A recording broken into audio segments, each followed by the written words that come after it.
कल भी आपके प्रोग्राम में किसी ने गुजारिश की थी कि बेंचेस की कॉन्स्टिट्यूशन जो है ये प्योरली डिस्क्रिप्शन है चीफ जस्टिस की। आर्टिकल 191 है कॉन्स्टिट्यूशन का हमारे, उसके तहत सुप्रीम कोर्ट को ये इख्तियार है और ये पावर है सुप्रीम कोर्ट की कि वो अपने प्रोसीडिंग्स को रेगुलेट करने के लिए रूल्स बनाए। सुप्रीम कोर्ट ऑफ पाकिस्तान ने 1980 में रूल्स बनाए हैं जो सुप्रीम कोर्ट ऑफ पाकिस्तान के रूल्स कहलाते हैं। उसमें एक ऑर्डर 11 है जो सिर्फ और सिर्फ कॉन्स्टिट्यूशन ऑफ बेंचेस को डील करता है। दो जजेस के ऊपर मुश्तमिल बेंच हो सकता है या 3 जजेस पर मुश्तमिल बेंच हो सकता है जो बनाएगा चीफ जस्टिस।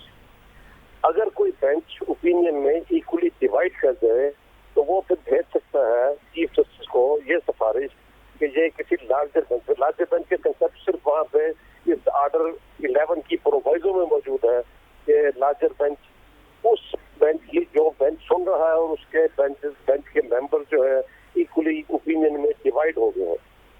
ये किसी फ्रीक की ये इख्तियार नहीं है कि वो जिसको चीफ जस्टिस को या बेंच को ये कंपेल करे कि ये बड़ा बेंच उसकी मर्जी का बेंच बनाया जाए, उसकी मर्जी के नंबर रख दिए। नंबर 1।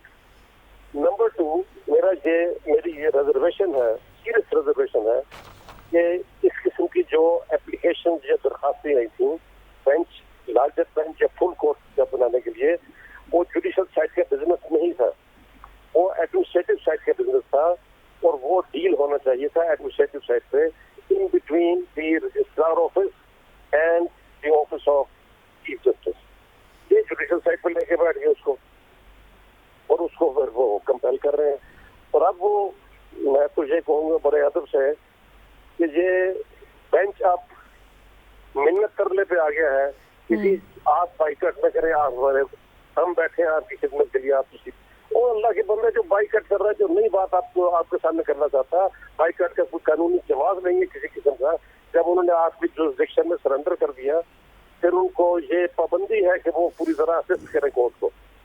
अगर उनका ये फैसला सियासी फैसले की बुनियाद पे अगर उनके वकला अदालत में खड़े होकर ये कहते हैं कि हम प्रोसीडिंग में हिस्सा नहीं लेंगे तो बिस्मिल्लाह करके हिस्सा न लें, कोर्ट अपना काम करे। कोर्ट ने मैरिट्स पे भी सुन लिया है केस और टेक्निकल बुनियादों पर भी सुन लिया सारा। अब इसको सिर्फ तवालत देने की बात है, कुछ बात नहीं है, सारी बातें वाज़ेह हो चुकी हैं, ऑब्जर्वेशन बड़ी क्लियर आ चुकी हैं और मैं समझता हूँ कि उन्हीं क्लियर ऑब्जर्वेशन की वजह से ये कुछ फ्रीकैन के जहन में जब रिजर्वेशन आई, ये तहफ़्फ़ुज़ आया कि हमें बेंच को तश्कील को तब्दील करना चाहिए। ये इतनी क्लियर ऑब्जर्वेशन में नहीं आनी चाहिए थी।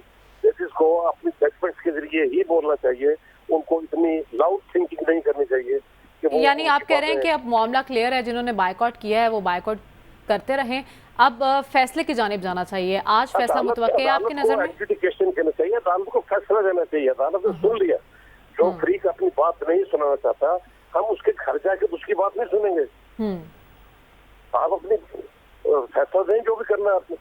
इतनी अदालत की मजदूरी या मुहताजी नहीं होती कि वो सुन लिया ना आपने वकला को, राइट दलाइल तो सुन लिए, टेक्निकल बुनियादों पर सुन लिया, पार्टी बनने की एप्लीकेशन भी आपने जुडिशल साइड पर सुन ली, उसमें भी केस के मेरिट्स डिस्कस होते रहे, तो और क्या सुनना होता है इसमें।